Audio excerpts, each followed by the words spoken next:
Welcome to the Milan Edit 2026.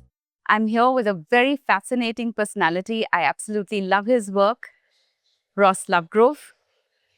Thank you so much. That's me. Thank you so much for agreeing for this interview. No, pleasure. And I'm absolutely delighted to see what you've done here. But before that, I'd like to just go back a little into your childhood. I want to understand, how did you start thinking like this? Was there a spark during your childhood or your formative years? It's an obvious, but it's a good question, right? No, because hope it is a good question. normally I don't go that far back because it's a long way these days, right? It's a long walk back in the childhood. But you know, the thing is, I came from a family of 4 children. We didn't have much money at all. My father didn't even have a car. So in fact, we were very resourceful. And it's something I am now. I never lose that. I switch off the lights. I'm really resourceful about food or energy. I'm respectful. So you're in this family where you feel so different. Yeah. I mean, I felt different than my siblings, and I didn't really know how to be part of that. So I would be outdoors all the time. So I'd be fully immersed in nature. And with nature, you realize nothing's painted, there's no branding. It's just whatever it is, things just grow. So the idea of growth from nothing is a very interesting idea. And I don't want to race too far ahead, but these are seeds of ideas that could mature into anything. They can grow in scale, they can become furniture, they could become lots of different things. And so when I was a child, of course, you don't know what you're going to do, especially if you come from a very remote place. There's no input, you know, very limited. And you're advised to be a policeman, a fireman, or whatever it is. And you feel like that's wrong, but you don't have an alternative. Yeah. So you find your way. And even now, I think that kids that are just drawing is such a remarkable thing. I mean, I just find agree, it, yeah. don't you? Yeah, absolutely. Yeah. So you never know where you're going to go. And, you know, and I have a little 5-year-old daughter, Ocean, and she's got this magnetic tablet. And the other day, you know, she just does a scribble on it. I said, "What's that?" She said, "That's a butterfly on top of ice cream." And I'm saying, well, Wow. yeah, I you know, get that. you know what I mean? So it's like, Yeah. who knows? So I think that going back to childhood, the key thing about that was I felt different. And that difference has stayed with me. I'm not trying to be like anybody else. The idea of conformity is the last thing I want to be part of. Even if I'm dealing with high volume industrial objects, I'm looking for uniqueness. That's like the way you're dressed with your ring is spectacular. So you develop eyes which notice so much. Yeah. You can get so much information from nothing when you just fully absorbent. And I don't think you ever change. I think that's what you take from childhood, this silent observation. I think that kind of explains your work evolves. It's like an evolution, like you're Yeah. talking about. Exactly. So when you're picking up a project, whether it's a product or what we are seeing here, when do you know to stop? That, okay, I'm Oh, that's done so now. good, isn't it? Well, Nate, when I was a kid, I used to think, why don't elephants keep growing? Or why doesn't a whale keep growing? I mean, there's no restriction. It's certainly in the ocean. What makes something stop? What fulfills itself as an object? And it's interesting because if you do speak to major artists, there must be a switch inside that just says either you walk away from it, You just or know it because instinctively. well, because if you keep going, the next day you might be a different person, Yeah. and that different person would spoil the objective. And so the key to that is instinct. So that's very strong spontaneity of what feels right without knowing why it feels right. But that's like a relationship. When you meet somebody, you don't analyze. It's just something about the aura. And you know, I've been looking a lot at Michelangelo's work recently, and he's one of the few sculptors that would leave something unfinished deliberately. A drawing or a sculpture. Yes. And So I haven't done it yet, but I wouldn't mind working on something that was unfinished. Maybe next year we'll see something. Maybe. This got damaged, by the way. They brought the machine down on this. This Oh, broke last night. So it's not, that's not how it's supposed to be. He's zooming in on it. hey, we're zooming in on the damage. Yes. Yeah. Yeah. That's cool. So now that we've spoken about your childhood and how you've been inspired by nature, I'm quite impressed by some of your work, like the Go chair, and then your it's almost skeletal. Okay. Skeleton, that's lovely. Skeletal. Yeah. And most of your work I've seen, like the DNA and this and that, you really pick up everything from bio. Well, yeah, but I don't know if that's a conscious thing. I have these little terminologies which have sort of controlled what I do. It doesn't matter whether that's a electronic product or a sculpture, which is dematerialization or organic essentialism. Because that comes back to the frugality of being a child. So these are not entirely frugal. It's just, but you do take out the materials. Yes. These just remove something without removing it so much that you got nothing left. So DNA, staircase, other things, Go chair. I mean, I don't live with a lot of my work. I don't. I own it because I have huge archives. But I don't celebrate myself every day because I kind of know it. So the Go chair for me, when you deconstruct it and you put it on the wall, oh my God, it's better than a chair, right? Because it tells you something about how things are made, because you can't make that in one go. So you have to divide it up like a car. And it's the divisions which describe its structure. So there's an intellectual positioning there, which is also based on industrial knowledge, how you make things. And I do live with those. I have 8 of those at home. And it's just like, I never get tired of it, because when you walk around it. So I had to give a gift to the Minister of AI in Dubai, Omar, my friend. So we have a Majlis in the desert every Thursday, and that's like the top 15, 20 people in the world who are in Dubai on that night. And they're really big names. And of course, I arrived with one of these on my head at 8 o'clock.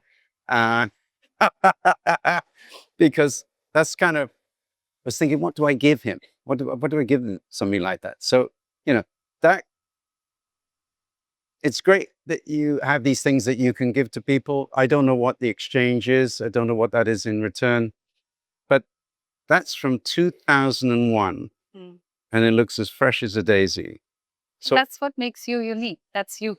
Thank you, because that's how I see myself, right? So when I line all my work up, I gave a talk recently at Marangoni in Dubai. And of course, all the students are around 20, 23. You can't say rewind, pause, fast forward, because they don't know what that means. So I show a Walkman that I did in 1984, I think. So I show this and it's absolutely brand new. And they say, well, what's that? I said, well, that's a tape. They said, what's a tape? I said, well, of course you don't know what that is. Okay, that's a plastic thing with a tape in it. I said, forget the technology. It's like it existed yesterday. And okay, so when I put my work together, time doesn't come into it. It is only sort of carbon dated through potentially a material or a process that could only exist at that moment. That's why it's interesting to talk about Indian design, because, India has technology. And it's like, if you want to rise above the rest and you want to produce interesting cars or whatever you want to do, you have the skill base, you have the workforce, you have the technology, you have the whole thing. So if you do things that other cultures can make, why? Why? Do something Because there's an expectation. So if you take the decorative essence, which is absolutely remarkable. So I can show you on my phone in a moment, but I was just out with His Holiness, who's the head of the Hindu temple in Abu Dhabi about 10 days ago. They haven't had a visitor for more than a month because of the war. So I'm the first one to be invited. So he normally spends about 40 minutes with people, and we spent 3 hours together. And he's asked me if I can design a sacred space for this temple. Wow. This temple is Amazing. unreal. I mean, It's all carved in India. And Yeah, I believe you it's, know, I haven't yet seen it, but I oh believe my it's God. beautiful. So we're one-on-one. And, I wear these bracelets. So I go to give him a bracelet and he pushes me away. And I give him the bracelet and he pushes me away and goes like, and then he gives me a smile. I said, look, Ross, he said, you see what I'm wearing? Orange, a necklace. He said, this is my life. This is all I have. Right? What a lucky man.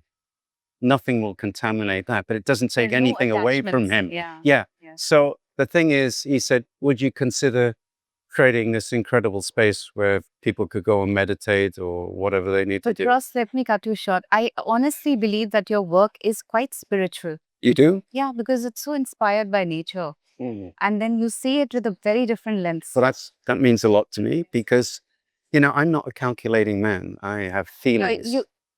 Yeah. Calculating in terms of your design, yes. Yeah.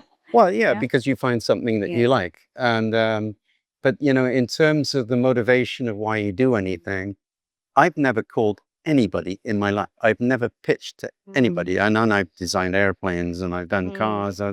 It's because I think that what you should fundamentally do is do something interesting. Right. And even if here, only 10 people come and they say, gosh, this is super interesting, Ross. What could happen next? It's like, I could work with Hideo on that, on something and do something which is the kind of fusion of me and him. And, Oh, and what a you're dream. also like the master of materials. I mean, carbon, magnesium. Anything. So was there a particular reason that you've chosen these? Look, I studied cooking in school for 5 or 6 years. Really? Yeah. So what you can do with an egg is phenomenal. Right? A souffle, whatever, it has these different properties from one single medium. And first of all, if you can't cook, you can't survive. I don't understand people who can't cook. So this is instinct beyond, or you can add alternative materials together, which are, sweet and sour in a certain way. Correct. And you can push it as far as you want. Then you've got color, then you've got weird structures and the whole thing. So for 6 years, I did that. And so I can cook, but I can cook with materials, right? Absolutely. So that's the idea, right? That's the idea. Yeah, the feeling, the instinctive thing about materials. Yeah. Would you like to tell us something about both of these? Well, look, when I met Carlo at Carboning, you talk about materials. So my first instinct was, oh, wow, great. Somebody is working wholeheartedly with carbon. But when I look at it, yes, I see carbon and there's a lot of inputs there which are telling me it's carbon, like how you can hardly see it suspended. Yeah. It's off the floor, blah, blah, blah. So that tells me it's a lightweight material. Correct. It's black. It must be carbon. But I see it as weaving. I don't see it as carbon. Exactly. And I'm thinking, they're very good at what they do. They are really good. So why should I do what they do? Maybe I could introduce something for their identity, which means that Louis Vuitton might come along and say, oh, let's do a facade or let's do something, let's open this up. So the filaments are silicone. Okay. They're black because they sort of imply it's carbon, but it's not. But it's not. Yeah. And then working with a material that elevates the luxury. So you don't perceive this as cheap anymore. No. You perceive it as luxurious, right? So there's luxury in that form. So this one, which back in the 40s, there was a sculptor called Naum Gabo,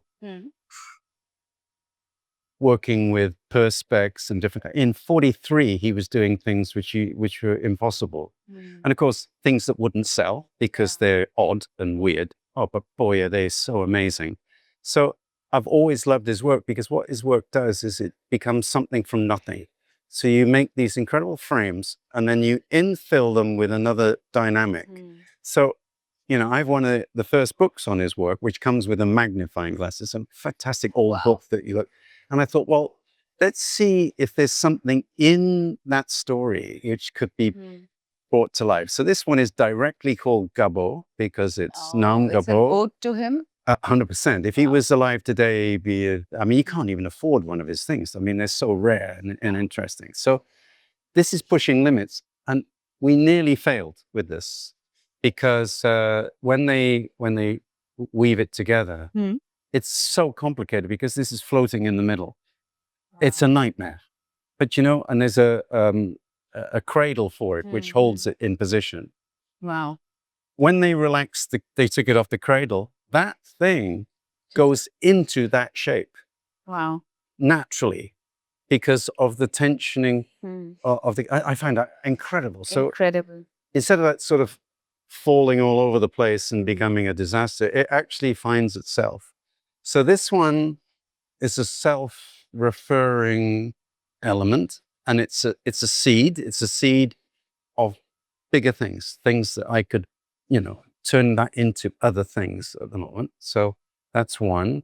And then with this chappy here, ironically, this is much easier to make. But the thing is, it's still.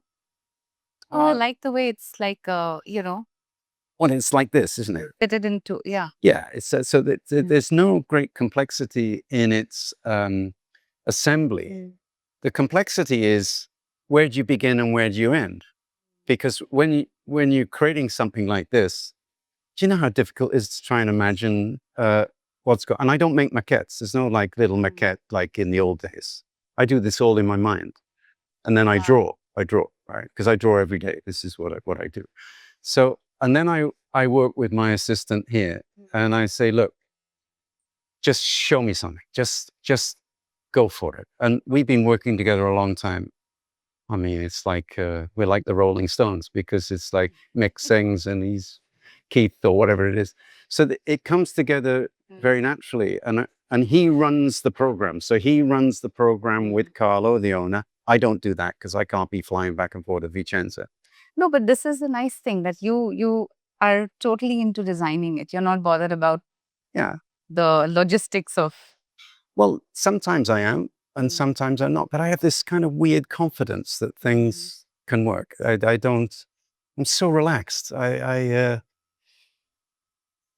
sure if that was 5 degrees different, it would not make any difference. This is a beginning of something. And I think if it ended up being a collection of sculptures that were then shown in a gallery or whatever, then I would say that I'm going to take a year, and we're going to work together. We're going to change scales. I'll look at maybe different finishes and so on. Then I would get into it, You just mentioned that this is the beginning of something. Do you feel that for most of your work? Well, That when you make something, it's the beginning of something? well, my card now says sculptor of technology. Ooh, I would love to have that card. I get you a card, of course. So no, because I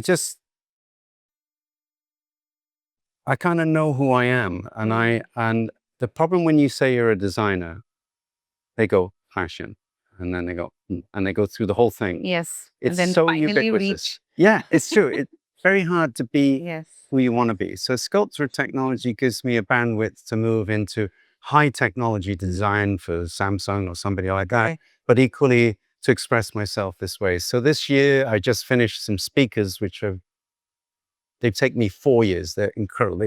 The shape is incredible. And then I'm just about to work on a sculpture in Carrara, which is a really like a futuristic thing. So that's next step. And then I'm in Istanbul for something else. So it's not only the object, it's where I am. And that is absorbed into what because I'm global. I mean, I love the world, and I'm interested in an adventure, or seeing these things in different places. I mean, see that pop up in, I don't know, Delhi or whatever. You understand? It's like, oh my goodness. And you see that in the work of Tony Cragg and the great sculptors. They might be working from here, but their work just sort of drops in to the Various world. parts of the world, yes. Yeah. Which is, of course, if you work on a global product, like a telephone or something, you still need that to happen for commercial success. It needs to be able to drop into multiple cultures. So isn't it interesting how the dialogue between the sculpture and the design Changes, yeah. yes. Interesting. Yeah. And I'm going to leave you with one last question. If your design language was an emotion, what would it be? Love. Love? Beautiful. because it's giving. Mm. It's giving, right? And I got love in my name. My both parents are cousins, so they have the same name, right? I'm so infused with it. And it's, if you'd speak to anybody, I mean, not that a lot of these people are alive, but even Einstein would talk about love as the ultimate thing, even if they go through the whole mathematical process. It's something that's not as unknown as God, because we don't know what that means. And love is the human connection. So, with the advent of AI, which is kind of over there, always over there, and demonic because we don't know what it's going to do to us. I think the concept of instinct, intuition, love. I went to a show in London recently of 100 top craftspeople at the Japan House Center there, and it was great. But on the wall, all the greats, Sori Inagi, was the Kawai Kanjiro, they always said, it's design is not created, it's a seed. It's born. It's born. It's born. So if it's created, it means that you're sitting down trying to work it all out. Yeah. The great thing about sculpture is it's really born. It's like, wow, gosh, whoa. Yeah. And they don't even know what they're looking for. Isn't that Yeah. great? So I think this week we'll see some wonderful things, but equally we'll see things which are derivative. They are repetitive. They are whatever they are. And I certainly would not fly across the world to see an ordinary sofa. I just don't want to see that. So I think we need to keep the avant-garde in Milan, like it was with the old days of Branzi and all of that. I think there's a few of us that can maybe afford to keep that edge salient. Whatever. Thank It's you. not going to take over the world, but it's No, got some kind of but presence. we cannot do without you and products like this. Yeah. Well, wouldn't it be great if the next step for this starts some kind of mini revolution in the way you construct things? Absolutely. I don't know what, but it's just like, I'm pretty good at that. So you have sown the seed. Yeah. And I'm really in the mood right now. I mean, I'm because I'm seeing it like you. This is the first time I've seen it today. Wow. Yeah. So I want to see things like that. I don't like things which are overly familiar, people, objects, things. You just get very tired. I'm also not retro, but then suddenly you might see a car from the 50s and you go, the shape of that is unreal. Why? Because it's made by hand, fatto a mano, and that, I don't want to sound old-fashioned saying that, but I think the hybrid between hyper-technological, but then human intervention. I think that's the perfect balance that one can look for. Well, look at this, right? That is, he sketches it by hand, then he makes a maquette. Yeah. Then he does the digital drawings, and then he machines a little maquette, and then he'll make it with a robot, right? So it's fantastic. He's got everything, isn't it? Yeah, but he knows when to stop. He knows when to stop. He's one of them. I'm going to get you my card. Yes. Yeah. It's such a pleasure. Great talking pleasure. To you. Thank I you hope so we much. can stay in touch too. Of Because course. I'll give you my card too. Yeah.